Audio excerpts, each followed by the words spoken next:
আসসালামু আলাইকুম। এমআর খান বিডি চ্যানেলের পক্ষ থেকে আজকের ভিডিওতে স্বাগতম। আপনারা সবাই জানেন যে আজকে মার্কেট বন্ধ, তাই আমি প্রতিদিনের মতো আজকে মার্কেট আপডেট নিয়ে কথা বলবো না। আজ আমি দুটি ভিন্ন সেক্টরের দুটি গুরুত্বপূর্ণ শেয়ার নিয়ে আলোচনা করব। আপনারা সবাই অবগত আছেন যে আওয়ামী লীগ সরকারের পতনের পর ও অন্তর্বর্তী সরকারের ক্ষমতা গ্রহণের পরে শেয়ার মার্কেটে কিছুটা নড়েচড়ে বসেছে। সবাই আশা করছে যে শেয়ার মার্কেট আবারও বহুদূর এগিয়ে যাবে। তবে যতটুকু অনুমান করা যায় মার্কেট খুব স্লো মোশনে সামনে এগিয়ে যাবে। অর্থাৎ যদি 200 পয়েন্ট বাড়ে তাহলে দেখা যাবে যে আবার 100 পয়েন্ট পতন হয়েছে। এভাবে মার্কেট সামনে এগিয়ে যাওয়ার প্রবল সম্ভাবনা রয়েছে বলে আমি মনে করি।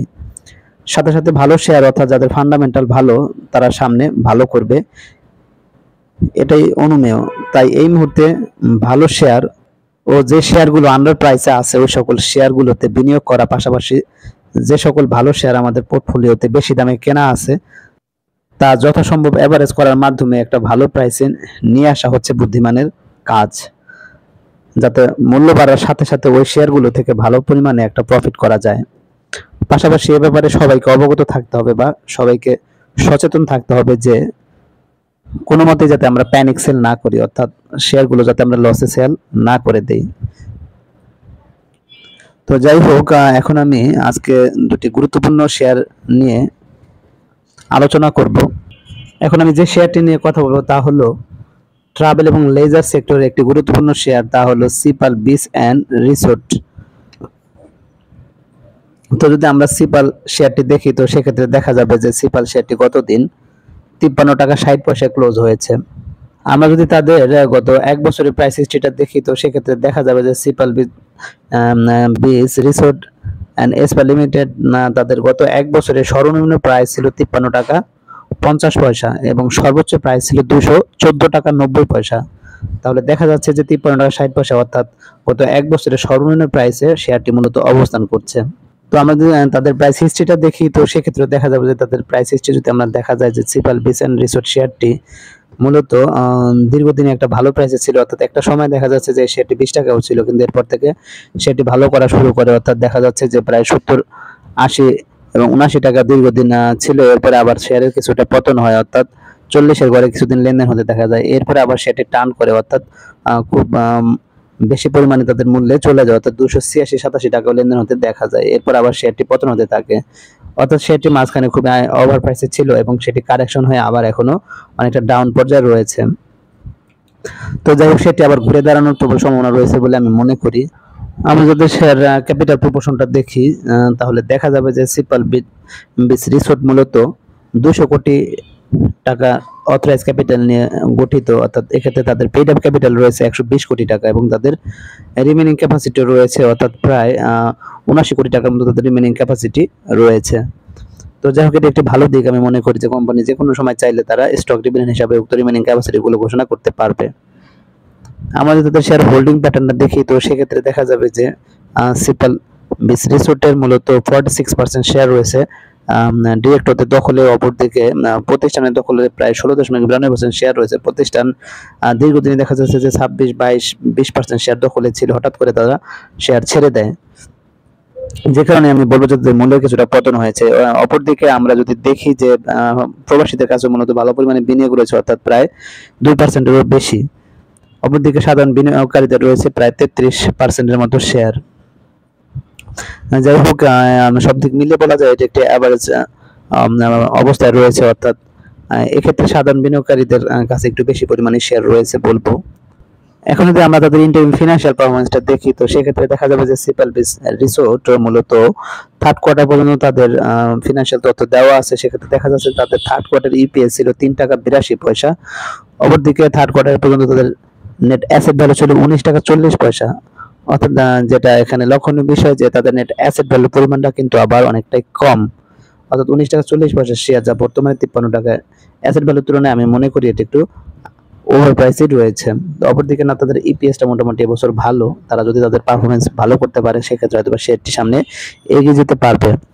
এখন যদি আমরা তাদের ডিভিডেন্ড হিস্ট্রিটা দেখি তো সেক্ষেত্রে দেখা যাবে যে সিপাল বিচ রিসোর্ট মূলত 2020 সালে 1%, 2021 সালে 1%, 2022 সালে 15%, 2023 সালে 17% তারা ক্যাশ ডিভিডেন্ড ঘোষণা করেছে। তাদের ইপিএস ছিল -9 পয়সা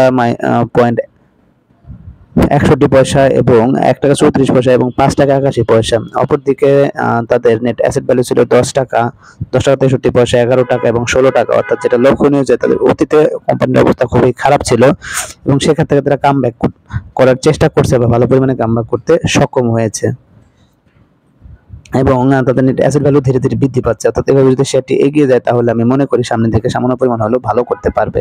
তাহলে বর্তমানে সিপাল রিসোর্টের শেয়ারটি দেখা যাচ্ছে 53 টাকা 60 পয়সা অবস্থান করছে এবং অতীতে এটা ভালো পরিমাণে মূল্য বৃদ্ধি পেয়েছিল। তবে আমি যেটা ব্যক্তিগতভাবে মনে করি তা হলো সিপাল রিসোর্ট শেয়ারটি যদি আমরা 40 থেকে 50 টাকার মধ্যে পারচেজ করতে পারি তাহলে সেটা অবশ্যই সেফ জোন বলে আমার মনে হয়। তবে এর বেশি দামে যদি আমরা শেয়ারটি কিনি সেক্ষেত্রে কিছুটা ঝুঁকি থাকবে এর সাথে। তবে সেটির সামনে হয়তো আবার মূল্য সামান্য হলেও বাড়ার সম্ভাবনা রয়েছে বলে আমার মনে হয়। তো যাই হোক, আপনারা যারা চান সেটিতে ইনভেস্টমেন্ট করতে পারেন, তবে অবশ্যই জেনে বুঝে ইনভেস্টমেন্ট করবেন। তো যাই হোক, এখন আমি ফুয়েল এবং পাওয়ার সেক্টরের একটি গুরুত্বপূর্ণ শেয়ার নিয়ে কথা বলবো, তা হলো AOL অর্থাৎ অ্যাসোসিয়েটেড অক্সিজেন লিমিটেড। তো আমরা যদি অ্যাসোসিয়েটেড অক্সিজেন লিমিটেড এর গত দিনের ক্লোজিং প্রাইসটা দেখি তো সেক্ষেত্রে দেখা যাবে যে শেয়ারটি মূলত 23 টাকা 10 পয়সায় ক্লোজ হয়েছে। আমরা যদি তাদের গত 1 বছরের প্রাইস হিস্ট্রিটা দেখি তো সেক্ষেত্রে দেখা যাবে যে গত 1 বছরে AOL মূলত 17 টাকা 60 পয়সা এবং সর্বোচ্চ 36 টাকা 50 পয়সায় ছিল। তো বর্তমানে 23 টাকা 10 পয়সা আমি যেটা মনে করি যে একটু নিম্ন লেভেলে অবস্থান করছেন। তো আমরা যদি তাদের এখন প্রাইস হিস্ট্রিটা দেখি তো সেক্ষেত্রে দেখা যাবে AOL মূলত দেখা যাচ্ছে যে অতীতে মোটামুটি ভালো প্রাইসে লেনদেন হয়েছে 56 টাকা, এরপরে দেখা যায় 37, 40, 50 টাকা লেনদেন হতে দেখা গেছে। তারপর দীর্ঘদিন শেয়ারটি 36 টাকা 50 পয়সায় ফ্লোর প্রাইসে ছিল, এরপর আবার তাদের মূল্যের পতন হতে থাকে। একটা পর্যায়ে তাদের ভালো পরিমাণে পতন হয়, এরপর আবার কিছুটা অগ্রসর হয়। তো যাই হোক, শেয়ারটি হয়তো সামনে সামান্য পরিমাণে অগ্রসর সম্ভাবনা রয়েছে বলে আমি মনে করি। আমরা যদি তাদের ক্যাপিটাল প্রপোর্শনটা দেখি তো সেক্ষেত্রে দেখা যাবে যে তারা মূলত 400 কোটি টাকার অথরাইজ ক্যাপিটাল তাদের রয়েছে, অপরদিকে তাদের পেইড আপ ক্যাপিটাল রয়েছে প্রায় 109 কোটি টাকা।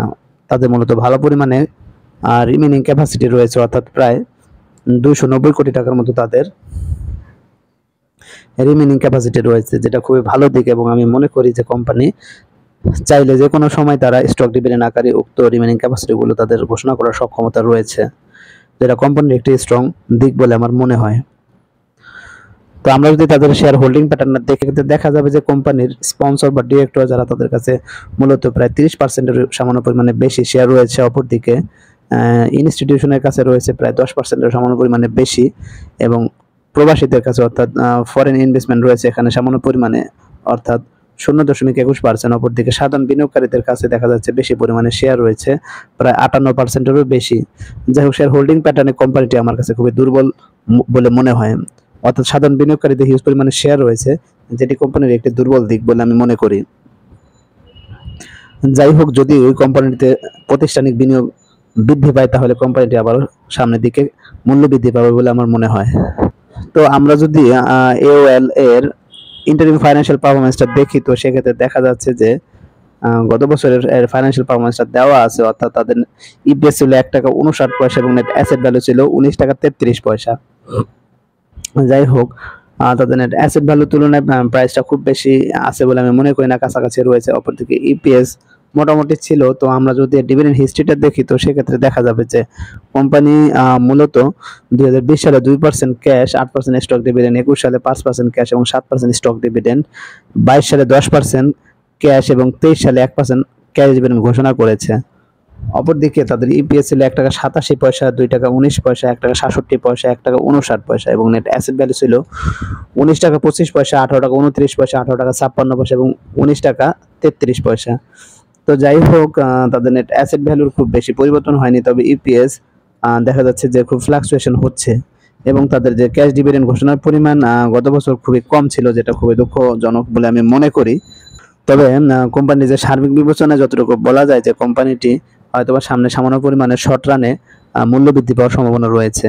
অর্থাৎ এই শেয়ারটি যদি আমরা 20 টাকার মধ্যে পারচেস করতে পারি, অর্থাৎ 19, 20, 21 টাকার মধ্যে যদি এটা ক্রয় করা যায় সেক্ষেত্রে হয়তোবা স্বল্প রানে এখান থেকে 2-3 টাকা প্রফিট করা সম্ভব। লং রানে যদি কোম্পানিটি তাদের পারফরমেন্স ভালো করে তো সেক্ষেত্রে লং রানে কোম্পানিটি 25 টাকার আপ প্রাইসে ও যেতে পারে। তো যাই হোক, আপনারা যারা এই কোম্পানি দুটিতে ইনভেস্টমেন্ট করতে চান অবশ্যই জেনে বুঝে ইনভেস্টমেন্ট করবে। তবে সার্বিক পরিস্থিতিতে যেটা দেখা যায় যে এওএল মূলত শর্ট রানে সামান্য পরিমাণে ভালো করতে পারে। তবে সিপাল বিচ রিসোর্ট যদি তাদের পারফরমেন্স ভালো করতে পারে সেক্ষেত্রে সেটা শর্ট রানে ভালো করবে, পাশাপাশি লং রানেও ভালো করতে পারে। তবে অবশ্যই জেনে বুঝে ইনভেস্টমেন্ট করবেন, কারণ শেয়ার মার্কেট অত্যন্ত ঝুঁকিপূর্ণ। তাই কারো কথায় প্রচলিত হয়ে মূলত ইনভেস্টমেন্ট না করাই ভালো। তাই আমার এই ভিডিও মূলত কোনো বাই সেল নির্দেশ করবে না, শুধু বিভিন্ন বিষয় অ্যানালাইসিসের মাধ্যমে আপনাদের বিভিন্ন বিষয়গুলো অবগত করার চেষ্টা করা হয়েছে। তো যাই হোক, আজকের মতো ভিডিও আর বাড়াবো না, আজকের মতো এখানে বিদায় নিব। যারা আমার চ্যানেলে নতুন অবশ্যই চ্যানেলটিকে সাবস্ক্রাইব করবেন, লাইক করবেন, কমেন্ট করবেন এবং শেয়ার করবেন। সবাই ভালো থাকবেন, সুস্থ থাকবেন। আল্লাহ হাফেজ।